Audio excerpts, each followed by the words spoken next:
Good morning students. Land revenue system in British Raj के आज के लेक्चर में हम लोग बात करेंगे रैयतवाड़ी सिस्टम या रैयतवाड़ी व्यवस्था पे। इससे पहले हम लोगों ने परमानेंट सेटलमेंट पे बात की थी। अब परमानेंट सेटलमेंट एक व्यवस्था ब्रिटिशर्स के द्वारा लाई जा चुकी थी, तो ऐसा क्या था कि इन्हें एक नई व्यवस्था लानी पड़ी।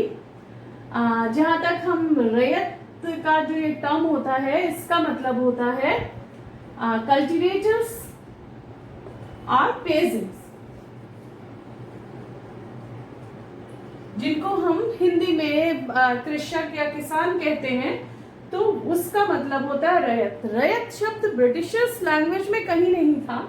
उन्होंने ये वर्ड हमारी अपनी जो मुगल पहले हमारे यहाँ थे, उनकी जो भूमि व्यवस्था थी, उससे इस शब्द को उठाया था। और वाड़ी का मतलब होता है मैनेजमेंट। अब जो किसान को लेके मैनेजमेंट किया गया, वही रैयतवाड़ी व्यवस्था के रूप में हमारे सामने आता है।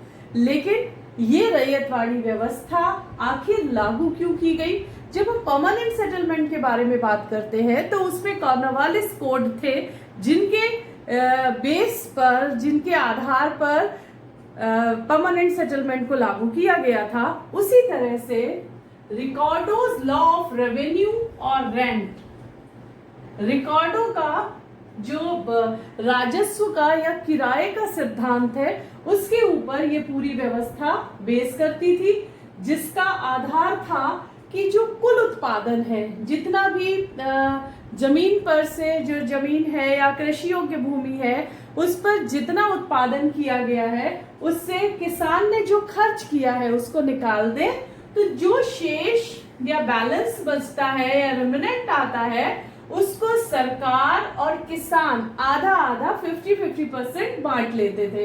इसी पूरे रिकॉर्डों के सिद्धांत पे इसको शुरू किया गया था। अब उद्देश्य क्या थे? जैसा कि हम जानते हैं कि ब्रिटिशर्स पूरी तरह से भारत में अपनी सत्ता स्थापित करने आए थे।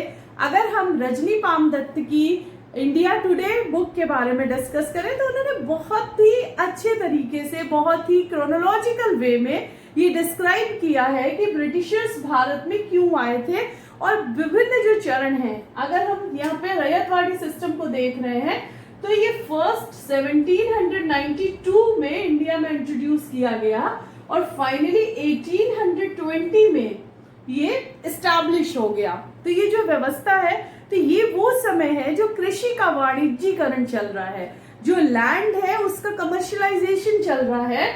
और ये कमर्शियलाइजेशन क्यों है? क्योंकि ब्रिटिशर्स को अपने लिए बहुत ज्यादा पैसे की जरूरत है, और वो पैसे की जरूरत भारतीय लैंड से पूरी हो रही है।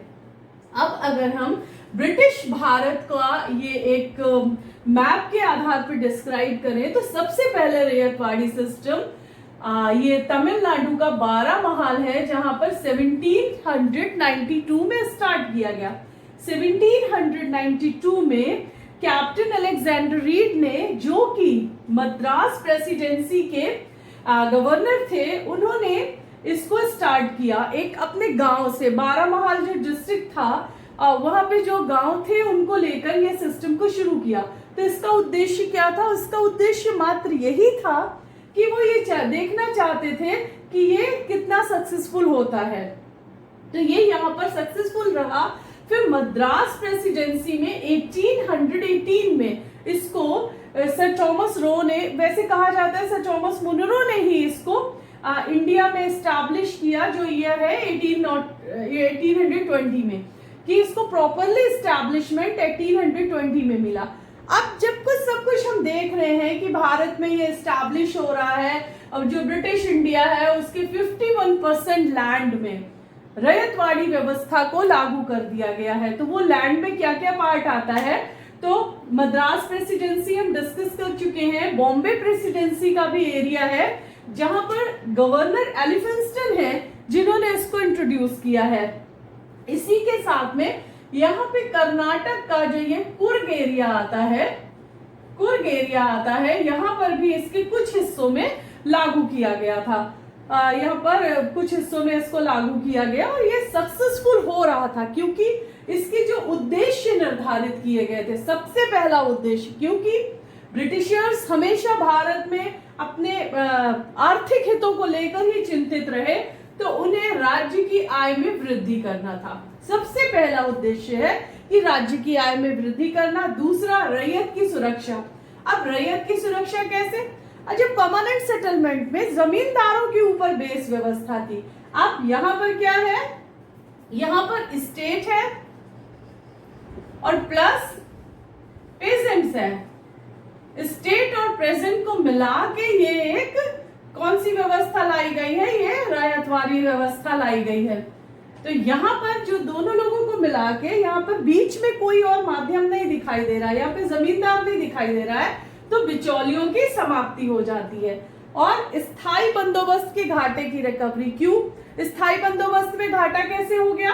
स्थायी बंदोबस्त में ब्रिटिशर्स की तो जो उनका रेवेन्यू था वो फिक्स हो गया था, लेकिन जो जमींदार थे उनको वो बहुत सारा पैसा उनसे वसूल कर लेते थे कृषकों से, और उसको वो ब्रिटिशर्स को भी नहीं देते थे। वो दिन पर दिन धनवान होते रहे। तो स्थायी बंदोबस्त का जो एक उन्होंने घाटा महसूस कर लिया था अंग्रेजों ने कि उनको हो गया है, उसकी रिकवरी करने के लिए रैयतवाड़ी सिस्टम को इंट्रोड्यूस किया गया। अब जो इसका मेन फीचर है, भूमि का सर्वेक्षण किया जाए। भाई बहुत अच्छी बात है कि जितनी जमीन है उसको देखा जाए कि उस पे कितना उत्पादन हो रहा है, लैंड की क्वालिटी किस तरह से है। इसके बाद उसको 20 और 30 वर्षों के लिए, मतलब हमेशा के लिए नहीं, उसको 20 to 30 इयर्स के लिए, ज्यादातर 30 इयर्स के लिए ही माना गया। 30 वर्षों के लिए उसको मान लिया गया कि लैंड की जो क्वालिटी है वो इस टाइप की है और लैंड में इतना सरप्लस उत्पादन होता है जिसमें सरकार ने अपना हिस्सा मान लिया। तो इसकी स्टार्टिंग हुई थी 33% से, कि जो भी सरप्लस बैलेंस होगा उसका 33% गवर्नमेंट ले लेगी और उसका बचा हुआ जो हिस्सा होगा वो पेजेंट को दे दिया जाएगा। लेकिन ऐसा नहीं हुआ। अब सारी भूमि को एक सा मान लिया गया। जिस जमीन पर कुछ पैदा भी नहीं हो रहा था, कोई पैदावार नहीं थी, उसको भी इसका हिस्सा मान लिया गया और सभी जगह पर एक सा लैंड रेवेन्यू सिस्टम सेट कर दिया गया, जो 45 to 55% कर दिया गया। कहीं कहीं इससे भी ज्यादा देखने को मिलता है। अगर हम रजनी पामदत्त को बहुत अच्छे से उनका जो दिया हुआ है उन्होंने ब्रिटिशर्स की जो पॉलिसीज है, इकोनॉमी पॉलिसी है, उसको अगर हम बहुत अच्छे डिटेल्ड उसका अध्ययन करते हैं तो देखते हैं कहीं कहीं ये 60% से भी ज्यादा दिखाई दे रहा है। अब स्थितियां बहुत खराब होने लगी थी। जो कल्टीवेटर्स था उसकी स्थिति में कोई सुधार नहीं था। पहले जमींदार थे, अब सीधे सरकार आ गई। अब वो इसके एक बहुत बड़ा जो ड्रॉबैक है, भारत में भूमि कभी भी बेची नहीं जाती थी। भूमि को हमारे यहाँ हमेशा माता का दर्जा दिया जाता रहा है और सभी उससे एक अलग सा लगाव रखते हैं। भारत में जमीन खरीदने और बेचने की वस्तु नहीं थी, लेकिन रैयतवाड़ी व्यवस्था ने भारत में जमीन को खरीदने और बेचने की व्यवस्था में परिवर्तित कर दिया। क्योंकि अब जब एक लैंड रेवेन्यू फिक्स हो गया और किसान वो रेवेन्यू पे नहीं कर पा रहा है, तो वो जाएगा किसके पास? वो सीधे जमींदार के पास जाएगा और उससे बहुत सारा कर्ज लेगा और उस कर्ज को लेने के बाद वो सरकार को पैसा चुकाएगा। तो सीधे कान ना पकड़ के घुमा के कान पकड़ लिया गया, लेकिन पहुंचे हम जमींदार के पास ही, और जिससे सीधा सीधा रैयत को नुकसान हुआ। और एक चीज और समझ में आई कि अब किसान भूमि के छोटे छोटे टुकड़ों में बंटवारा होने लगा। जो पहले एक बड़ा खेत होता था तो उसका बहुत सारी चीजें जो ये सोच के की गई थी कि ये व्यवस्था किसानों के हित में होगी, और तो उसका बिल्कुल ही उलट हो गया। इसमें भी जमींदार वर्ग और सरकारों को ही फायदा हुआ, जिससे स्थितियां बहुत खराब होने लगी। और यहाँ पर मैंने पिछले लेक्चर में आपको सूर्यास्त कानून बताया था, तो वो जो सनसेट लॉ है